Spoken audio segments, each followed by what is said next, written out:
What's up? Paul Wog back for another session of Get Graded by AI. So far, I have a grade of 5 out of 10 and a grade of 6.5 out of 10.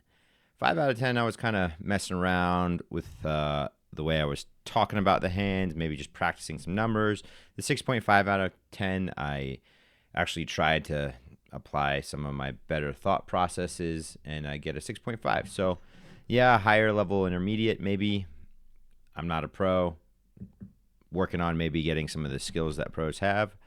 But for right now, 6.5 is, I'll take it. But we're trying to get it higher. So let me just start playing. We're going to do another session and then just get right into it.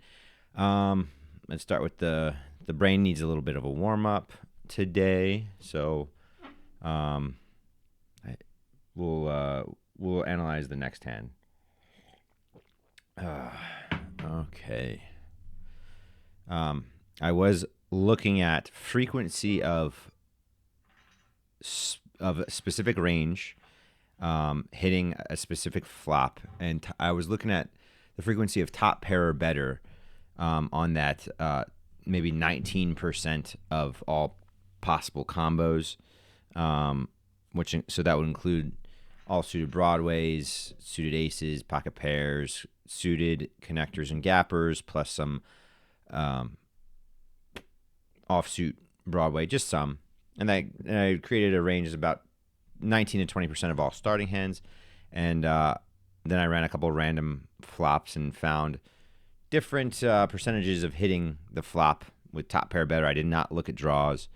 And it seems like, we'll say like an ace high board, that range hits top pair better maybe 33% of the time. King high boards maybe 26% of the time. Queens, tens, jack high boards, top pair better maybe 24% of the time. I think the lowest I saw was 22% of the time. The point is, even if you have a good range, you're hitting top pair better aside from draws maybe 1/3 of the time. All right, this is an interesting spot. I think we can float one street here. He's donking on a paired queen board, which would probably be a frequency of the queen 8 board comes out at a frequency of we'll say 2% of the time. Didn't calculate the pot odds. I think I had enough equity. It was, I think, a third pot bet. We can bet here. I'm gonna bet it. If someone has a queen, they're gonna call, and they both fold. So I had a gut shot, turned it into a bluff on a queen 8 board when someone donked the flop, and I floated the flop bet, and then the river was kind of or the turn was a blank, and I bet my gut shot for the bluff.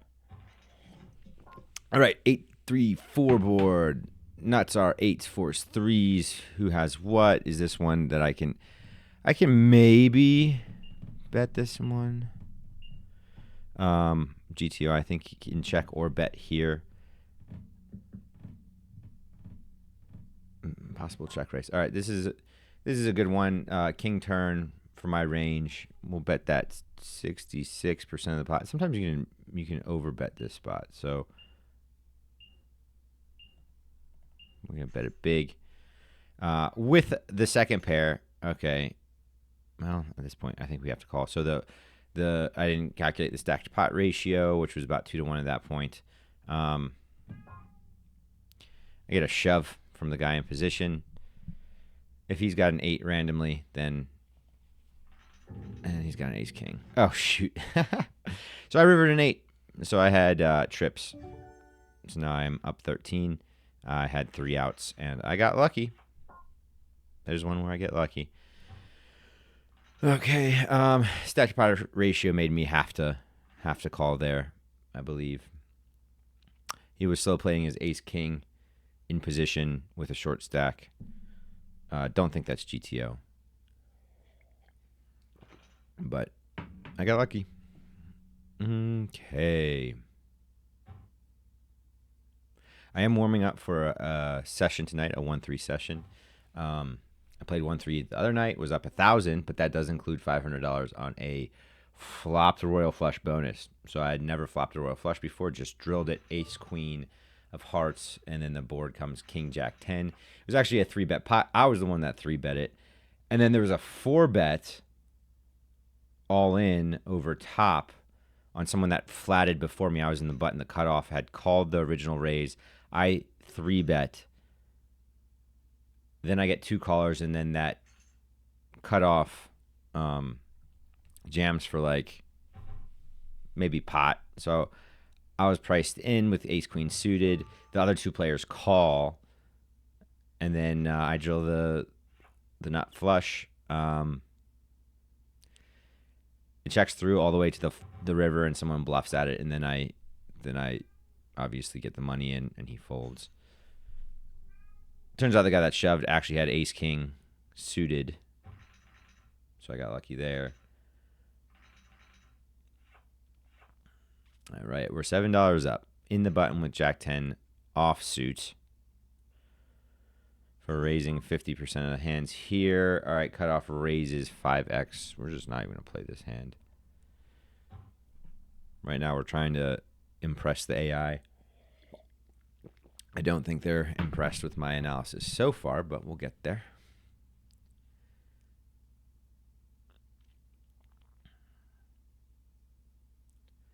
%, or every 3% of possible starting hands equals 40 combos. 18% is 240 combos. 40 times 6, that's how I get 18%. I'm not thinking in combos quite yet. I'm thinking more in the percent. That's what my brain seems to be liking when I'm thinking of these range constructions. But just trying to jam pack it with information right now. Eventually become easily accessible in the unconscious competence part, but right now it's not. I do have to think about it, and I do have to warm up my brain to think about it. Next flop we will analyze. Actually, we'll do this one. A jack high rainbow board is, I think, 4% of the time. That happens about 4% of the time. Jacks, 10s, 3s, jack 10, jack 3, 10, 3 are all the value nuts. Or you could say jack 3, 10, 3 are not in most ranges. Not in this hand. Small blind versus big blind. Small blind raises, big blind folds. Nothing to look at there. Under the gun, king 8 offsuit. We're going to fold that. Let's pay attention to some of these other players now. It's been how many minutes? It's been about 8 minutes, so I'm feeling my brain get a little bit warmer.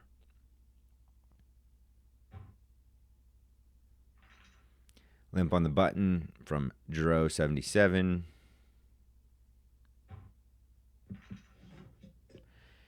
Eight, 5, 2, 8 high rainbow board, probably 2% of the time. The nuts are 8s, 5s, 2s. Are they in both of their range?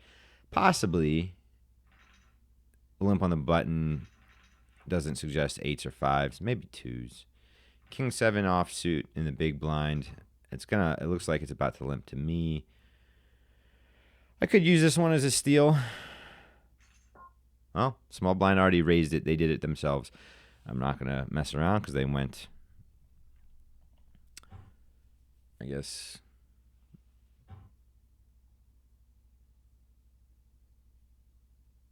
they went 100% pot. Flop is ace, queen, 9, 2 flush. Frequency of that is 11% of the time. Nuts are aces, queens, 9s, which are in our aggressor's range. Ace, queen, ace, 9, queen, 9. Those are all in the aggressor's range. He bet for value. Looked like 2/3 pot, which requires 25% equity. The defending player just folded. 9-3 offsuit in the small blind. We're going to fold this. Ace, king, jack. Once again, ace with 2 flush. That happens 11% of the time. nuts, queen 10, aces, kings, jacks, ace, king, ace, jack, king, jack. Lots of nuts in there. Lots of plausible nuts, lots of draws, wet, juicy board. There was a bet for 1/3 pot. He defended. He needed 20% equity. Looks like turn came, or he went for 66% on the river, and then there was a fold. Oh, we got aces on the button. There's a limp. We're going to bump this up. Standard raise. Hopefully, Dro 77 tries to get saucy. We get a small blind call. We're going to put them on pocket pairs and maybe a couple suited broadways, suited connectors. Queen 5-4 flush frequency, I think 7% of the time. Nuts, queens, 5s, 4s. I think we're going to bet this one 66% pot. I don't think we're going to mess around. We're going after a queen with aces. We get one call.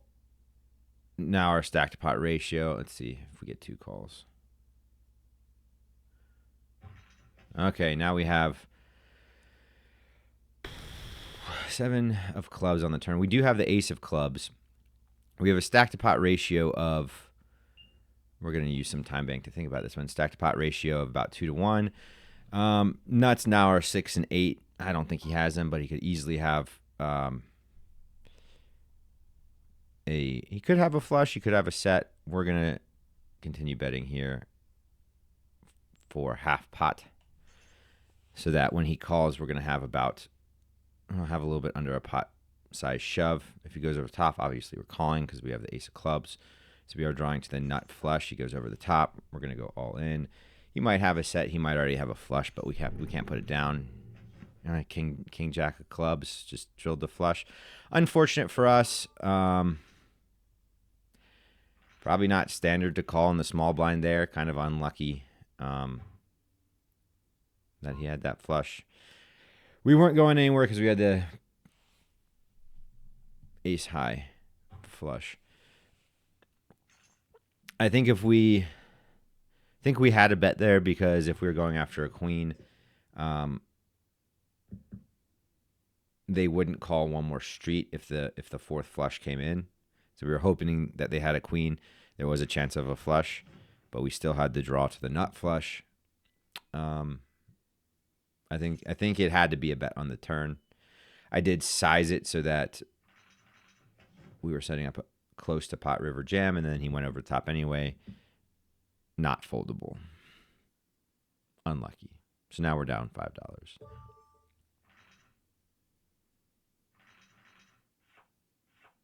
King 10 offsuit in the hijack. Maybe once we get a little bit more comfy with these players' playing styles, we would start getting more aggressive. Maybe from that spot. Flop is ace high rainbow, frequency of 7%. Nuts are aces, 10, 7s. Draws are 8, 9. Checks through. SPR, still, it's 50 cents to about 20, so $20. So it's 40 to 1. Everyone checks around. The winning hand is a king high. Under the gun, 10-3 off. We're going to fold.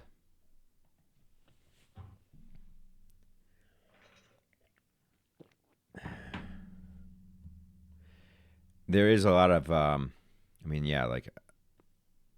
want to be graded good by AI, but a lot of it is just doing this is warming up for my live games. I was really clean after I did an hour of this, because if I talk out loud and I tell myself why I'm doing everything, every play makes sense. And so when I do something that doesn't make sense and I'm thinking out loud to myself, I'm like, what are you doing? It doesn't make sense. So then you don't do it. So I think it's creating good habits. I was, I'm going to get my phone real quick, because I had the AI gave me some feedback. So let's talk about that feedback that AI gave me. One that I thought was funny is I am a bit nitty. And that would make sense. I think if I'm playing well, I'm playing a smidge nitty, because I don't make I don't do anything that's going to punt a stack. Because maybe I'm just not good enough yet to really get saucy with it at exactly the right times. Because it's like, yeah, you can be aggressive, but I think you got to be really careful because your image changes really fast. And then it's like if you're like, oh, I'm going to be betting these really aggressive spots on these lines, and your image changes, and then everyone just starts calling you down. Those would be good players that are doing that and adjusting. But okay, I 4-bet with ace, or I 3-bet with ace king. We're going to bet this one small. King 7-2. We're going to continue betting here for 50%. We'll go 66%.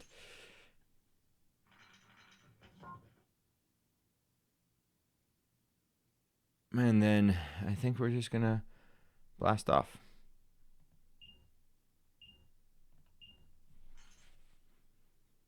And he calls ace queen.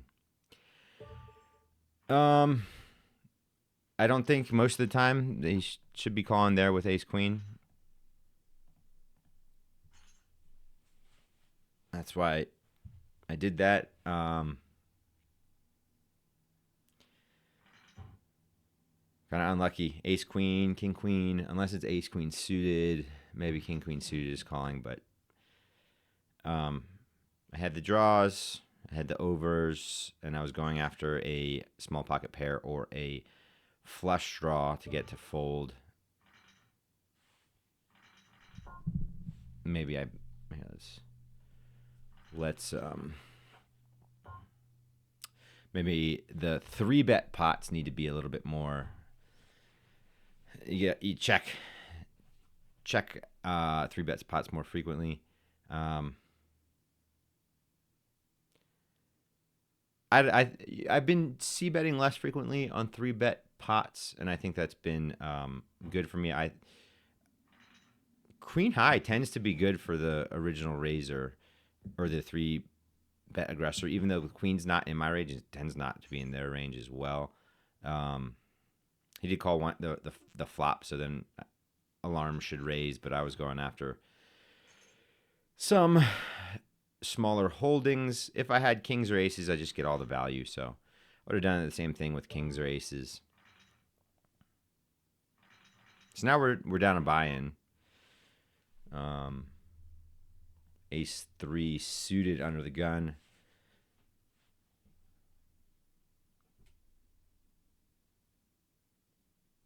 Sparky's the one that called down with ace queen. Let's get him on some ranges.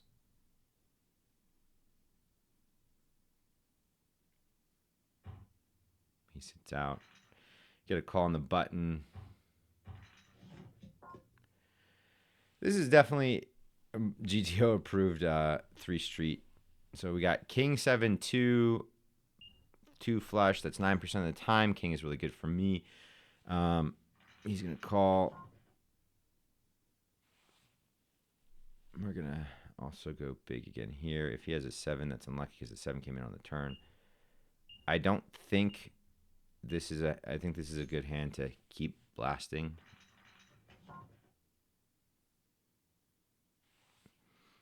Gosh. I think I got to go all in now. And he calls. Oh. He flopped a set of 2s and in position. All right. Time to I'm down $40. Let's just we're running into it. Let's just knit it up again. I don't know. I think these are okay lines, but when everyone tends towards value, and then AI was calling me nitty, I think sometimes you have to be nitty because these people tend towards value. Or my bluffing lines aren't great.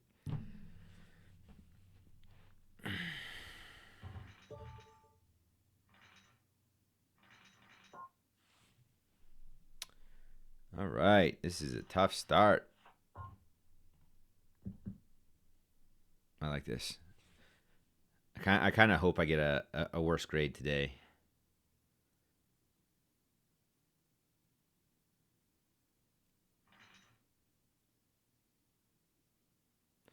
I mean, this is a limped pot with Jack 2 suited.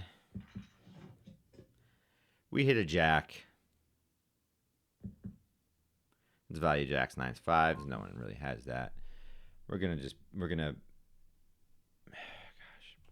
check it because it's not genuine value in a multi-way pot.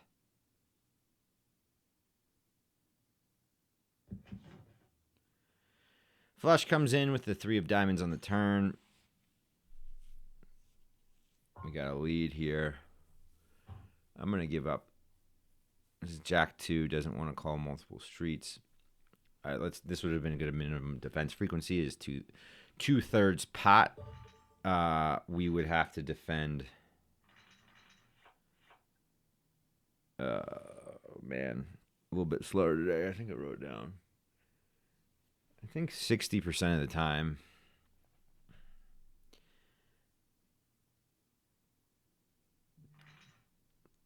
That could be split against all defenders, and so there's someone behind me. So 60% divided by 2, I thought could have been a fold there. All right, now there's a flush board, monotone 10 high. That's going to happen like 0.8% of the time.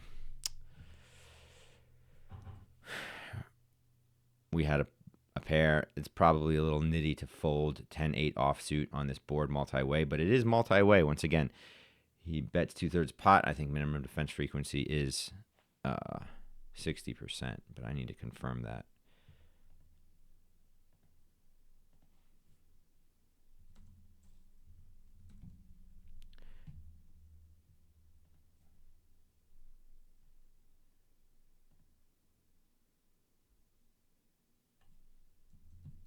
%60%. Oh, I had it right. Oh, that's good. I'm happy. 2/3 pot. We got to defend at least 60% of the time to avoid being run over by aggression. The equity from a 2/3 pot bet required to continue essentially is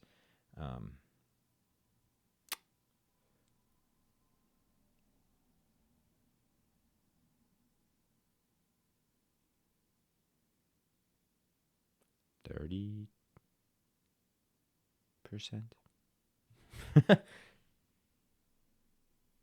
20%. 20%. I wrote it down. Okay. Maybe I need more coffee.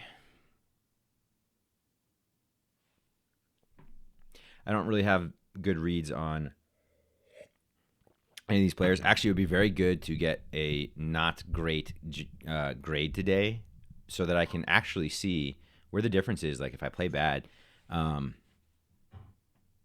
what it looks like, and that I can get a grade from AI. I think it's valuable feedback.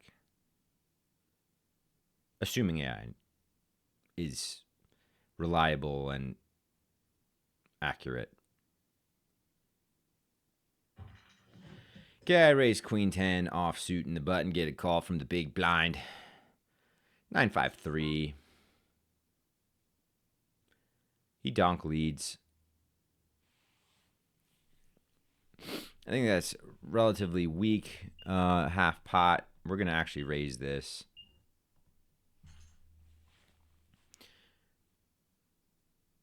So what is he donk leading with? 9s, 5s, 3s. Ace comes in.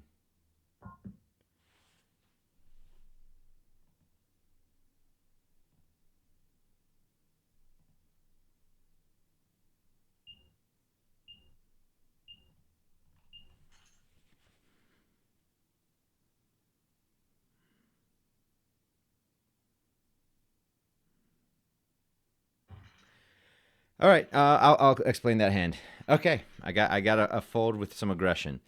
All right, I have queen 10 offsuit in the button. I raise. Big blind Sparky, our enemy, calls. Flop is 9-5-3 rainbow. He donks for 50% pot. I have 2 overs and backdoor gut shots, and still the range advantage and nut advantage. So I leverage that, and I raise him 3x. Pot, 3x is bet, so about pot. He calls, turn is an ace, brings in a backdoor flush draw. He checks, and then I decide what would an ace be doing here. I bet small A because of the stacked pot ratio, because I was going to set up a river jam.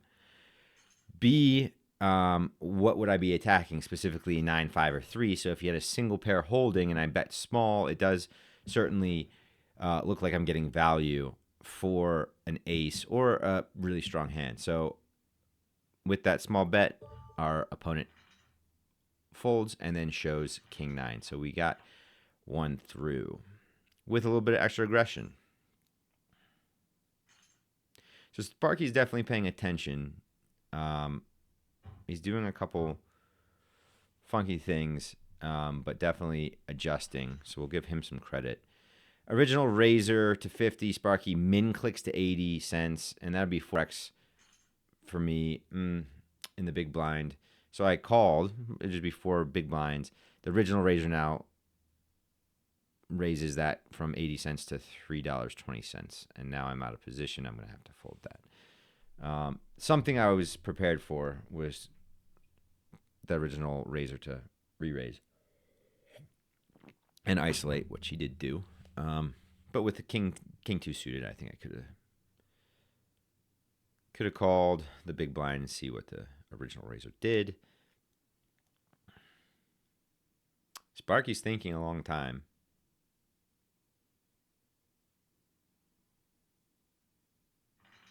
He calls.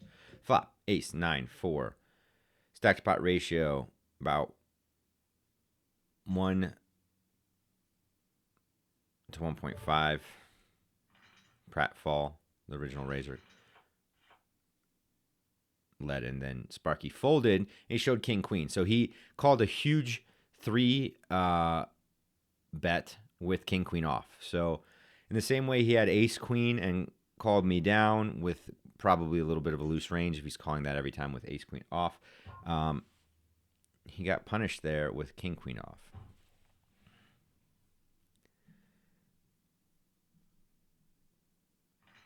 So we're getting a little bit of a read on Sparky. We don't have his any heads-up display numbers on WSOP, but we do know he's playing a pretty wide Broadway range on in 3-bet pots with offsuit Broadway. Not GTO approved. Going to get him in tough spots. So hopefully we can isolate him when in a 3-bet pot with overpair, top pair, top kicker. Queen 5 on the button, offsuit. We're going to fold. We're about half an hour in. Flop comes queen 10-2, rainbow, or 2 flush. Frequency is 7% of the time. Value in queens, 10s, 2s.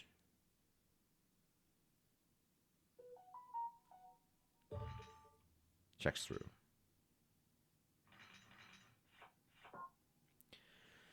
Being a little tight. So with that image, we're going to raise this 8-4 suited on the cutoff.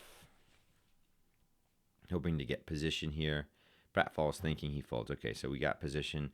Sparky's calling. Let's put him on a range of pretty wide range. Ace 9 3. I think it checks through to me. I think we can bet this. See, bet it. I don't think Sparky's here with only aces. We're planning to blast away with backdoor draws. We did turn an 8, so we have a marginal hand. Sparky could have any ace, any 9, any pair. We're going to check this one back. 2 comes in on the river. Is Sparky going to bet anything for value? So Sparky's betting half pot for value. The equity of us calling. I mean, how often are we good here? We're good. Might have an ace. He's a calling station, so are we going to be raising over the top here? We could raise over the top here. He's not, because he's a thinking player. We're going to raise to $5. Put pressure on his random ace.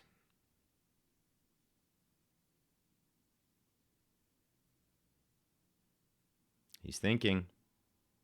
He calls. Ace 6. Random ace. All right. I did say he's a calling station. And in the same way I was talking about the other videos, we do have to err towards value, maybe at these lower stakes. Did my line seem plausible? I checked the turn. And then raise the river. It's possible, but what was I saying? I was saying ace 2. Exactly what was the value that I was saying? Ace 2, set of 2s. Odds are no. I mean, if he sees that I am capable of bluffing the river, then I will now really continue betting for value.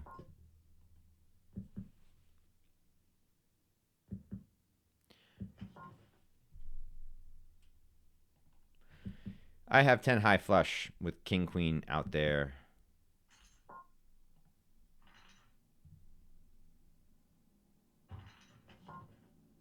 Jack's out there. The only hand that beats me is ace high flush. It was a limped pot, and so I donked. See if I get a lower flush to call. King Jack in the small blind. We're going to raise this one just to go against Dro, who's been playing quite a few pots. And then flop is 7-6-4. We might have to. Well, we could bet this one small.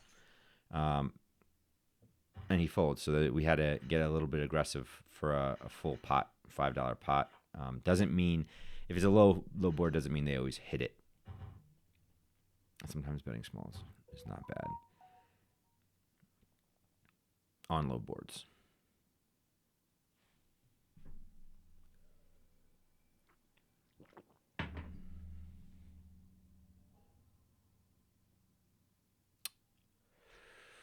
Still down $40. 2 buy-ins. One, I bluffed into ace queen on a queen high board in a 3-bet pot. I had ace king. And then the other one was I bluffed a king high board with ace X suited, ace 3 suited. And he had flopped a set and turned a boat. So those, if I just, am I too passive if I'm just bet folding? Who knows?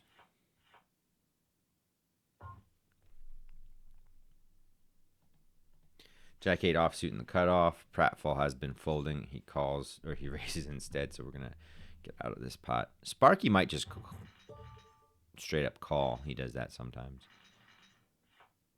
Ace queen. Ace queen in the hijack. It's offsuit. We're going to raise it. Sparking the button. I'm going to say he probably calls against me.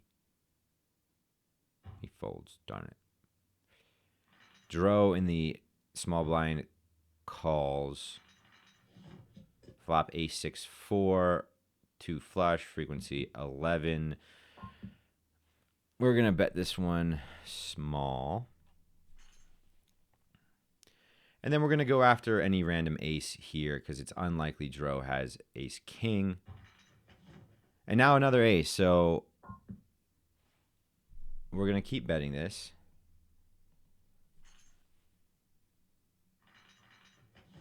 And now it's aces. The flush misses. We're going to actually go all in on $9 pot. We have 13 behind. I'm attacking any ace X lower. And if he has a random ace pair, oh, he doesn't show. He calls and I win. So there was a good value bet. Bada bing, bada boom. Assuming he had an ace with a weaker holding. And so that's the problem with having an ace, a weak ace. And then I had him not on ace king because he didn't 3-bet from the small blind. So we got $13 back there.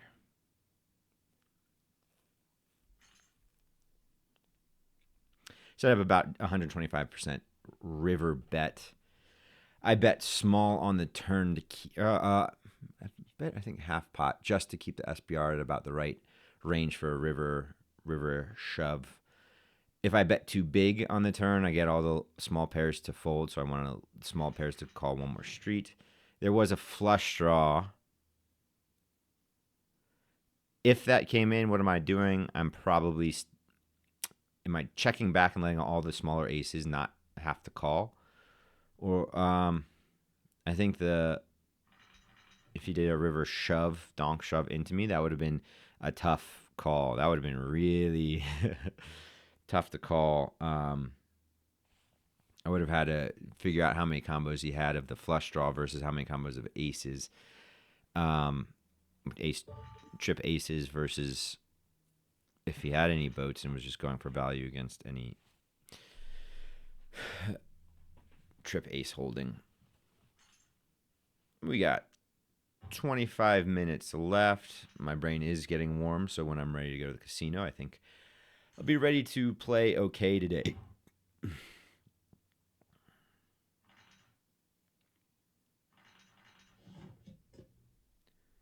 $10-2 flush board is 5% of time. 10s, 5s, 2s, 10, 5, 5, 2, 10, 2 are all the values.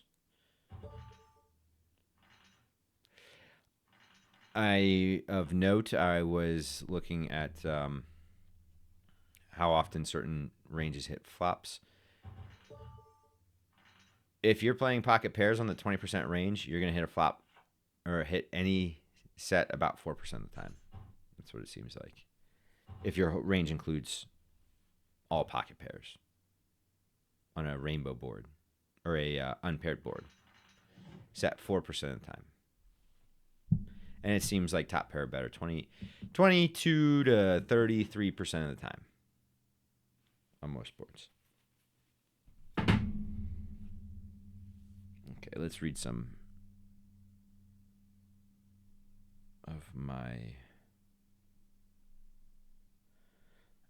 of AI's assessment on me last time.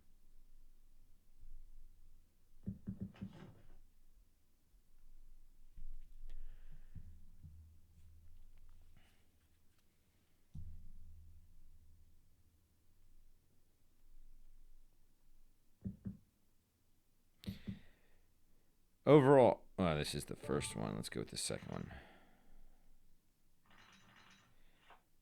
So my buddy used Gemini twice. The first video, it gave me a 5 to 6. The second video gave me 6 out of 10. Grok gave me 6.5 out of 10.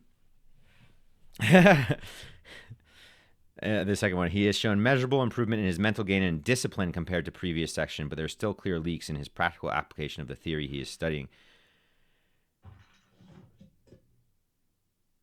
Here's an analysis of his play.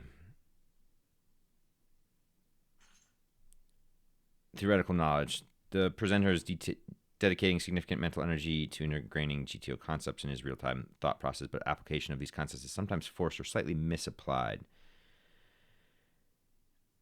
He spends a massive portion of the session trying to memorize the exact frequencies, specific flop textures. I don't do this normally. I mean, I don't have to defend it to AI, but I don't do that normally. I'm just doing it to practice. And AI says this is a largely misallocation of mental bandwidth. So it's right. Okay, we have ace, queen in the hijack. We raise. Flop is ace, 4. It's a paired board with a flush draw. Happens what? That's about 1% of the time. Now we have the trips again. We're going to do the same line. We're going for value over any ace X. Ace jack, ace 10 come in.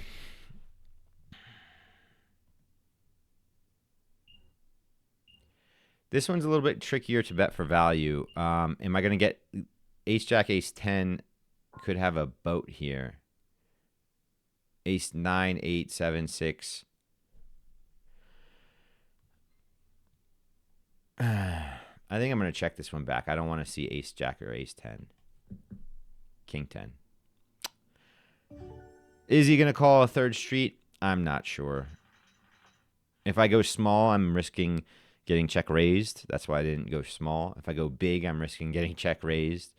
There's a lot of ace 10, ace jack that could have been in his range as a big blind caller. So I checked back, maybe missed out on very thin value, but that very thin value is at risk of getting check raised. Queen 3 in the big blind suited limp pot. It turns out Queen 9-3. We're going to actually just check raise this one because we have one of the value hands. He bets half pot. I'm raising it. Flush comes in.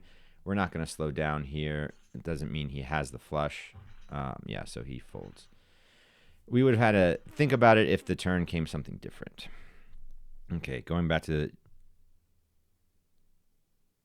the Gemini's analysis. He accurately calculates suited Broadway pocket pairs. And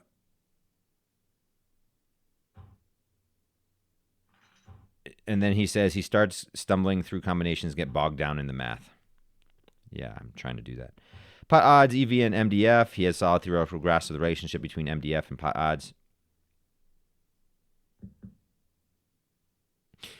He correctly notes that calculating EV to the exact unit isn't necessarily in the moment if you understand the threshold dictated by pot odds and required equity. However, still overall applies MDF in pots where range of values should dictate his response.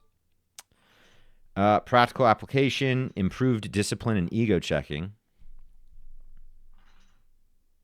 He specifically states he wants a better grade than last session. I said I did that again today. He folds marginal hands in the blinds and actively avoids limped multi-way pots. Correctly identifying the reverse implied odds. I think I lose a good bit of money on that when I get bored playing live, so let's prevent that from happening. Appropriate sizing. I accurately aggressively attack a ace king top pair on wet board with SPR overbets the flush. I fail to adjust to opponents. He keeps trying to apply GTO logic to completely unbalanced players. Card dead process. He becomes notably frustrated by being card dead. Saying he's only playing about 8% of his hands. He recognizes that on a button he should be playing. Verdict. Studious player. Strong theoretical knowledge. Stop reciting and start applying and become more exploitative. I'm curious what I get this time. Be hard on me. All right.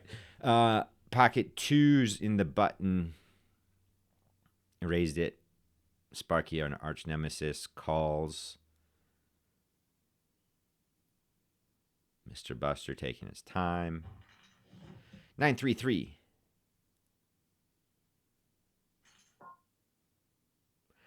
Sparky donks for half pot. I'm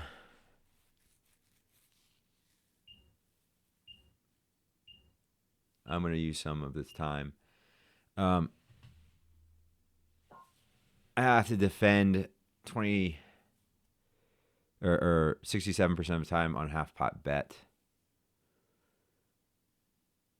He had a pair the last time he donked. I have pocket twos that's without a club. It's not going to get any better. We'll just fold here. The river comes at 2, but I would have had to absorb an 8 on the turn that gives a flush. And then if they bet big, what am I doing? Yeah, so that was a marginal spot. Sparky likes his donk. Seems to work for him. Probably the adjustment is to get really aggressive against that donk. And I did appropriately do that with the queen 10, 2 over cards against his 9, and then played it correctly against that ace that came in on the turn.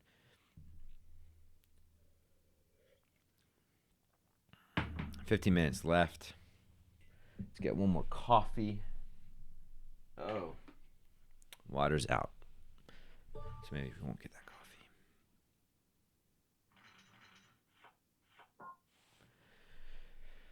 So we've gotten $16 back so far. Couple good plays after a couple early punts.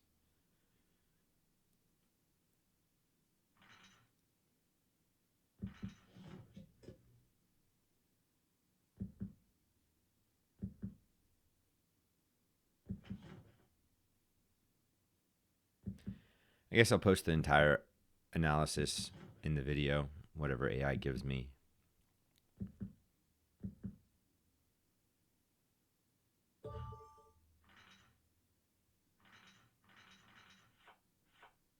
King Jack suited in the big blind. This can be a 3-bet, especially against looser ranges. As the king blocker to ace, king, and kings. Everyone folds to me. Wunderbar. Jack 10 off in the small blind. Out of position, just like the last video. We ain't getting in marginal spots multi-way. Actually, as I say that, we're going to limp here. We're going straight for the nuts. And if we don't get the nuts, because it's Queen 10-9. So I have a pair and a gut and a open ender, and checks through 9 turn.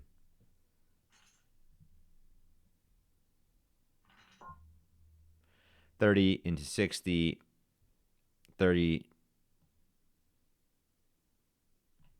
with an extra 30. Okay, and there was a flush draw, and we're gonna have to. So see, if it all checks around, Sparky turned the 9. There's a small 9. But in that spot, like, I'm going for the nuts. But even if I am going for the nuts, am I really going to get a lot of value if I do hit the nuts and they don't have anything? Because that's why I'm calling $10 into 60 cents with a big implied odds. Like, I'll make 10 cents into 60 cents into possibility of making $5. Like, that's plenty of implied odds. I raise with Queen 10 off on the button. Sparky calls. King 10-5 rainbow. I think 6% of the time we have marginal, so we're gonna check it. Sparky probably gonna check this here. 8 came in on the turn. We're gonna go for small value against the 10. So we have Queen 10. He could check raise. That would be very aggressive. I don't know what he'd be check raising with. It would have to represent 8s or 5s. Sparky calls. There's a flush draw out here. He's thinking about donking. Did he hit 2 pair on the river? So 6 comes in. 7-5. Okay. We're going to tap into the money because here on the river, he bet about half pot. We got to be good 25% of the time. I think we are. I don't think he has.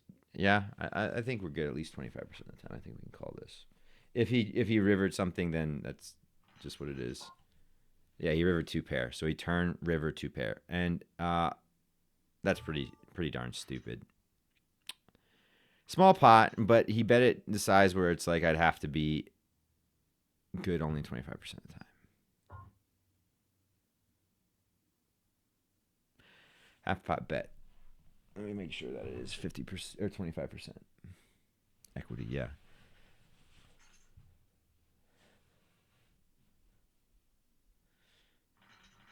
Yeah.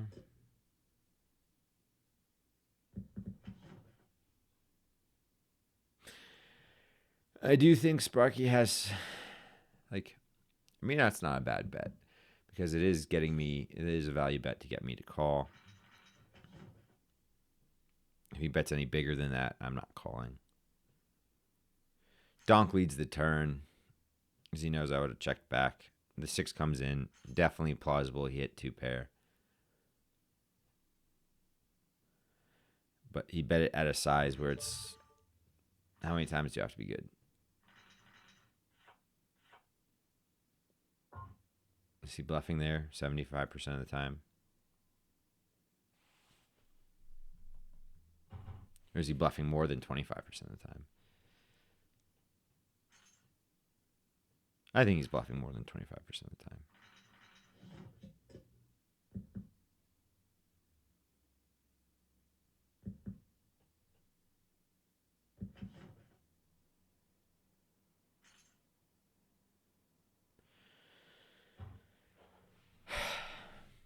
$10 left.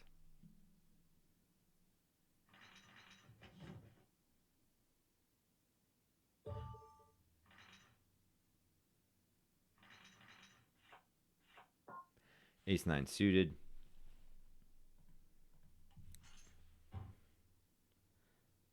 Spark Monster 1996 folds. All right. Girl Dad 1990 calls in the small blind. King Queen 7. We're gonna bet this one small. I could see him having any pocket pair, random ace. He folds. Ace-4 suited in the big blind.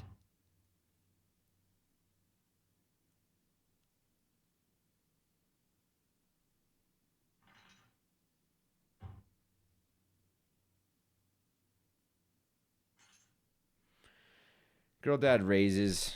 I'm going to call. There was a limp before with Sparky. I was in the big blind. 5x. I could. I don't think I need to get too aggressive against that $1 raise. Queen 6-2. Rainbow. I check.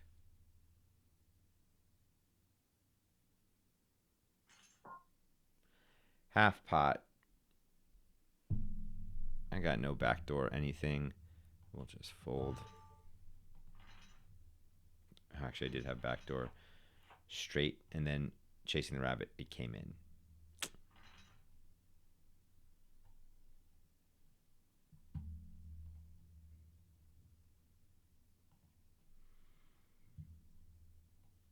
I do challenge watchers to do this. Videotape yourself playing, verbalize it. Get yourself a grade by AI. See if you can get better.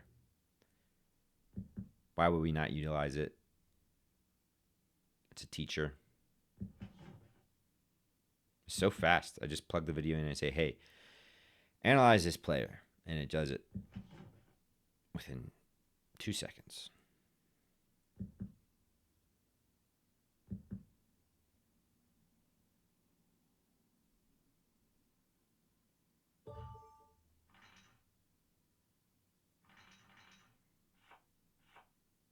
Ace-8 off on the button.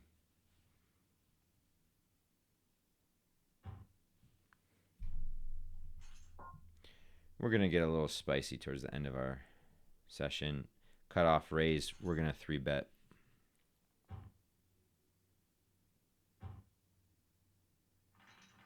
Cut off calls. Jack, Jack 5.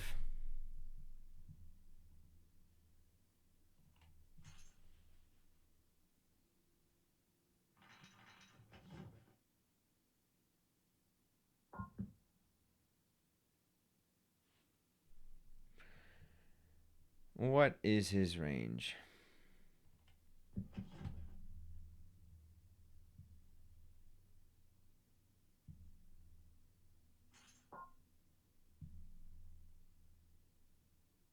Bet 2/3. Donk's 2/3 bet. This tends towards value here. Jacks are light, very likely in his range, less likely in my range. I mean, I don't see that being a bluff.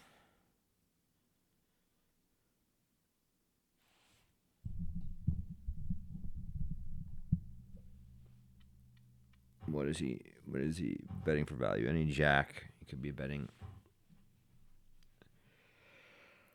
a lot of pairs. Going after an ace. What I have, ace high.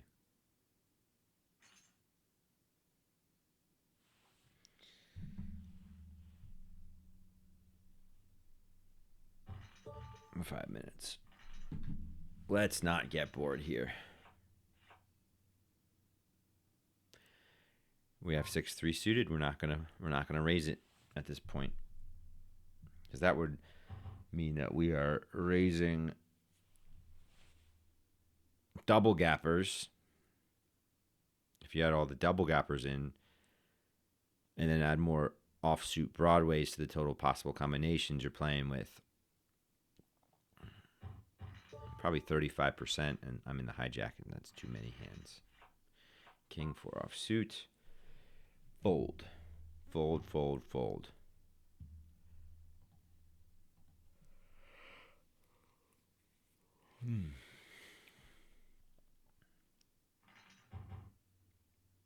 Bram, bram. 9-3-2. Value 9s, 3s, 2s. 9-3, 9-2 in your range. No, what is he saying? Got a 9 over pair. What is he calling with? 9 over pair. 4-5. 4-5 comes in because the 6 is the turn. Check. 2/3 bet. What is he saying? Likely straight versus over pair. Or a pair of 9s. Unlikely 2 pair. There are no likely 2 pairs here. Sparky is the one that's going to call pratfall. Sparky folds. Steal and stack. Raises. Min clicks. The $2 bet. Preparing for a pot-sized jam on the river. Pot is 4. It's now 12. SPR exactly to 1 right here. 10 on the river. I'm thinking Steal and Stack's about to shove. He goes $8. 2/3 pot. Pratfall has 11 behind. He's representing 4-5 exactly, unless he's got a set. And if he had a flush draw, that's his bluff.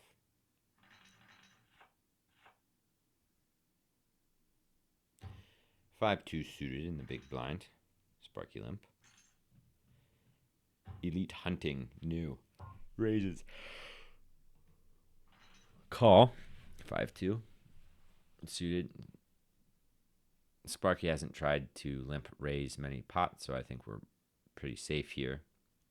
Just calling unless he does it this time. He calls. 9-4-4. We can check raise this one, I think, because one of those 4s is a flush draw. He overbets this.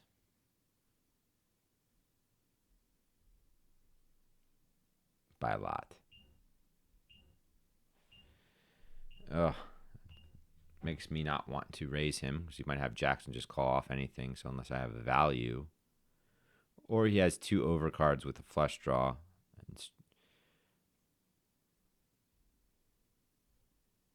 At that point, he would be calling off any raise. He showed 10. He showed a 10. Probably 2 10s. This is probably calling off anything. He just wanted any overcards to fold. If he had 10-9, could have had 10-9. Sparky Limp Biscuit. Me raise ace-10 offsuit in the small blind. Pratfall call. Sparky.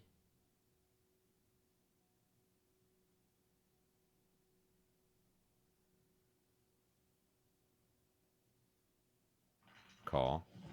Pot 227. SPR. 5-1. We're going to lead 2/3 pot. They shouldn't have too many 2s or 5s. Sparky could have anything because he limped, but that means his range is just too wide.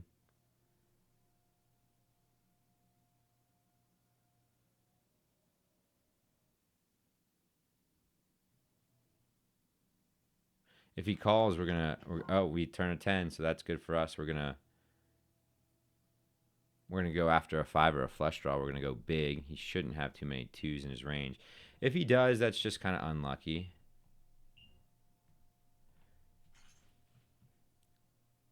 $6.80. Sparky folds.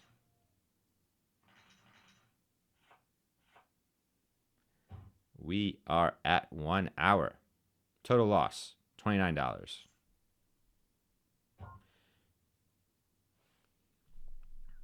We're going to fold and we're going to leave. Okay, I will have AI analyze, and we will see soon. Deuces.